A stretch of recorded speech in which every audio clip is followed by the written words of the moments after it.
കൊല്ലം ചവറയിൽ കാറും ബൈക്കും കൂട്ടിയിടിച്ച് ബൈക്കിന് തീപിടിച്ചു. ചവറ AMC ജംഗ്ഷനിലായിരുന്നു അപകടം. ബൈക്ക് യാത്രികന് പരിക്കേറ്റു. അരുൺരാജുണ്ട് കൊല്ലത്ത്. അരുൺ, വിവരങ്ങൾ. ഉന്മേഷ്, ഇന്ന് ഉച്ചയ്ക്ക് 12:30 കൊല്ലം ചവറ AMC ജംഗ്ഷനിൽ വെച്ച് ബൈക്കും കാറും തമ്മിൽ കൂട്ടിയിടിക്കുന്നത്. കരുനാഗപ്പള്ളി ഭാഗത്തേക്ക് പോവുകയായിരുന്ന ബൈക്കും കൊല്ലം ഭാഗത്തേക്ക് വരികയായിരുന്ന കാറും തമ്മിലാണ് കൂട്ടിയിടിച്ചത്.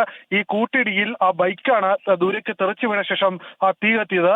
ബുള്ളറ്റ് ബൈക്കിനാണ് തീ പിടിച്ചത് എന്നുള്ളതാണ് പ്രാഥമികമായി മനസ്സിലാക്കുന്നത്. കായംകുളം സ്വദേശിയുടെ ഉടമസ്ഥതയിലുള്ളതാണ് ഈ ബൈക്ക്. കൊട്ടിയം സ്വദേശിയുടെ ഉടമസ്ഥതയിലുള്ളതാണ് കാറ്.